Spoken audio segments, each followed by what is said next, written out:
Olá, meu nome é Flávio Milhomem e esta é a sua OAB. Vamos dar continuidade à resolução de questões de direito penal que foram cobradas nos exames unificados da Ordem dos Advogados do Brasil. Vamos ao que interessa na tela, beleza? É você e o Milhomem aqui na OAB, sua OAB, com o direito penal. E a questão que será analisada fora cobrada no Exame Unificado da Ordem dos Advogados do Brasil, número 27, lá em 2018, e traz a seguinte redação. Mário foi denunciado pela prática de crime contra a administração pública, sendo imputada a ele a responsabilidade pelo desvio de R$500 mil dos cofres públicos. Após a instrução e confirmação dos fatos, foi proferida a sentença condenatória, aplicando a pena privativa de liberdade de 3 anos de reclusão, que transitou em julgado. Na decisão, nada consta sobre a perda do cargo público por Mário. Diante disso, ele procura um advogado para esclarecimento em relação aos efeitos de sua condenação. Considerando as informações narradas, o advogado de Mário deverá esclarecer que, letra A perda do cargo nos crimes praticados por funcionário público contra a administração é efeito automático da condenação, sendo irrelevante sua não previsão em sentença, desde que a pena aplicada seja superior a 4 anos. Letra B. A perda do cargo nos crimes praticados por funcionário público contra a administração é efeito automático da condenação, desde que a pena aplicada seja superior a 1 ano. Letra C. A perda do cargo não é efeito automático da condenação, devendo ser declarada em sentença, mas não poderia ser aplicada a Mário diante da pena aplicada ser inferior a 4 anos. E letra D.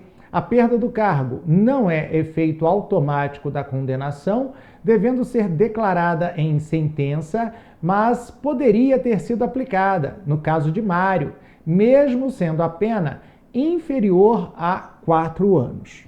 Pois bem, estas são as hipóteses previstas na questão cobrada no Exame de Ordem Unificado número 27 e que trata dos efeitos penais decorrentes da prática de crime contra a administração pública.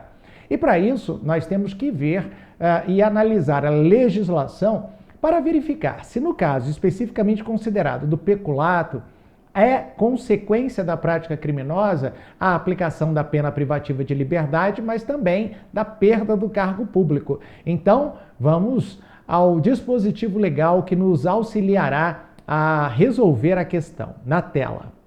Muito bem. Eu estou me referindo ao artigo 92 do Código Penal. E o artigo 92 traz a seguinte redação. São também efeitos da condenação. Inciso 1º, a perda de cargo, função pública ou mandato eletivo. Letra A. Quando aplicada pena privativa de liberdade por tempo igual ou superior a 1 ano, nos crimes praticados com abuso de poder ou violação de dever para com a administração pública. Ou, quando for aplicada pena privativa de liberdade por tempo superior a 4 anos, nos demais casos. Eu quero chamar a sua atenção para a questão relativa à perda da função pública, do cargo público e do mandato eletivo, que é separada, levando-se em consideração as objetividades jurídicas violadas, ou seja, quais foram os crimes cometidos que poderão dar ensejo à perda do cargo público. E o legislador faz a distinção entre crimes contra a administração pública, tendo um determinado limite de pena, e os demais crimes, por exemplo, crimes patrimoniais. Imagine que um servidor público tenha cometido um crime de estelionato. Ele poderá perder o cargo público em razão da prática da conduta delitiva? Poderá, contanto que a pena transitada em julgado decorrente de sentença penal condenatória seja superior ao limite constante do artigo 92, inciso 1º, a linha B. Então, só para chamar a sua atenção, vamos ver quais são esses limites. Joga lá na tela. Vamos ver aqui se a nossa canetinha chamadora de atenção está funcionando? Tá. Então, vamos lá. Nos crimes contra a administração pública, o legislador coloca que o limite da pena privativa de liberdade tem que ser igual ou superior a 1 ano. Igual ou superior a 1 ano, tá bom? Nos casos de crimes contra a administração pública. Agora, nos demais crimes, a pena tem que ser superior a 4 anos. Nos demais crimes, a pena tem que ser, volta aqui, rapaz, superior a 4 anos. Beleza? Bom, então eu já sei, crimes contra a administração pública, se a pena é igual ou superior a 1 ano, o cidadão pode perder o cargo público. Peculato é crime contra a administração pública, está lá no artigo 312 do Código Penal. Aí vem a seguinte pergunta: é efeito automático da condenação a perda do cargo público? A resposta é não. Não por quê? Porque o juiz deve trazer de forma expressa na sentença, além da aplicação da pena privativa de liberdade, a decretação da perda do cargo público. Só existe uma hipótese no nosso ordenamento jurídico onde a perda do cargo público é efeito imediato decorrente da sentença condenatória transitada em julgado. Sabe qual é? Na prática do crime de tortura, previsto na Lei nº 9.455 de 97, de acordo com a jurisprudência dos tribunais superiores. Se o cidadão, por exemplo, um policial, é condenado pela prática de tortura por decisão condenatória transitada em julgado, é efeito imediato, independentemente de previsão da sentença, a perda do cargo público. Tá bom? No caso do peculato, não. É necessário que o juiz, então, especificamente fixe a pena privativa de liberdade e também decrete a perda do cargo público. Diante desses esclarecimentos, dessas considerações, a gente volta, então, para analisar as hipóteses que foram trazidas pelo legislador, não, examinador. Joga na tela. Vai lá. Letra A. A perda do cargo nos crimes praticados por funcionário público contra a administração é efeito automático? Deixa eu mudar aqui a minha canetinha. Primeiro, não é efeito automático. Então está errado aqui.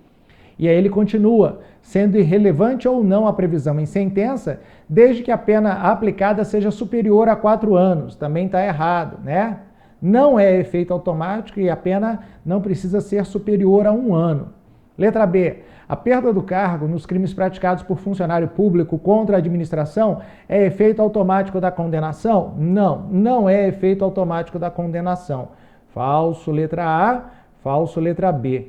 Letra C. A perda do cargo não é efeito automático da condenação. Até aqui tudo bem, hein?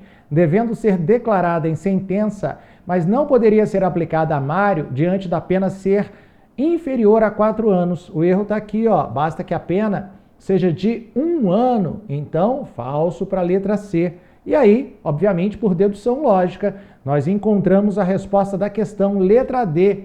A perda do cargo não é efeito automático da condenação, devendo ser declarada em sentença, mas poderia ter sido aplicada, no caso de Mário, mesmo sendo a pena inferior a 4 anos.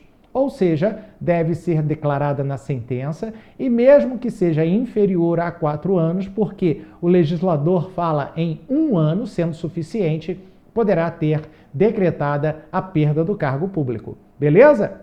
Então vamos à nossa próxima questão. Joga aí na tela, vamos lá. Próxima questão, questão cobrada no exame unificado número 27, que traz a seguinte redação. Mateus, José e Pedro, irmãos, foram condenados pela prática dos crimes de homicídio simples contra inimigo, roubo majorado pelo concurso de agentes e estupro simples, respectivamente. Após cumprirem parte das penas privativas de liberdade aplicadas, a mãe dos condenados procura o advogado da família para esclarecimento sobre a possibilidade de serem beneficiados por decreto de indulto. Com base apenas nas informações narradas, o advogado deverá, letra A, Mateus e José poderão ser beneficiados, pois os crimes praticados por eles são classificados como hediondos, diferentemente do que ocorre com o crime imputado a Pedro. Então, não são classificados como hediondos. Letra B, Apenas José poderá ser beneficiado, pois os crimes praticados por Mateus e Pedro são classificados como hediondos. Letra C. Mateus, José e Pedro poderão ser beneficiados, pois apesar de hediondos os delitos praticados pelos três, o indulto poderá ser concedido em respeito ao princípio da individualização da pena. E letra B, D de dado, Mateus, José e Pedro poderão ser beneficiados, tendo em vista que nenhum dos delitos praticados é classificado como hediondo. Bem, o que é o indulto? O indulto é o perdão dos efeitos decorrentes da prática criminosa, que é conferido ao presidente da República e que tem a natureza jurídica de causa extintiva de punibilidade. Mas existe aí um senão. Que senão é esse, professor? O indulto não é aplicável a todos os crimes. Existem determinados crimes que, por expressa previsão legal, não admitem a utilização do indulto como causa extintiva de punibilidade. E dentre eles, nós encontramos os crimes hediondos e os crimes equiparados a hediondos. Então, para resolver a questão, nós precisamos analisar a lei número 8.072/90, a lei dos crimes hediondos. Joga aí na tela. Vamos lá. Lei 8.072/90, artigo 2º. Os crimes hediondos, a prática da tortura, o tráfico ilícito de entorpecentes e drogas afins e o terrorismo são insuscetíveis de anistia, graça e indulto. Então você já sabe que crimes hediondos não admitem o indulto. E aí nós temos na questão 3 crimes: um homicídio, um crime patrimonial, um roubo e um estupro. Homicídio, roubo e estupro. Crime contra a vida, crime contra o patrimônio e crime contra a dignidade sexual. Para saber se um crime é hediondo ou não, basta que eu procure na listagem constante da lei dos crimes hediondos, que está lá no artigo 1º da lei número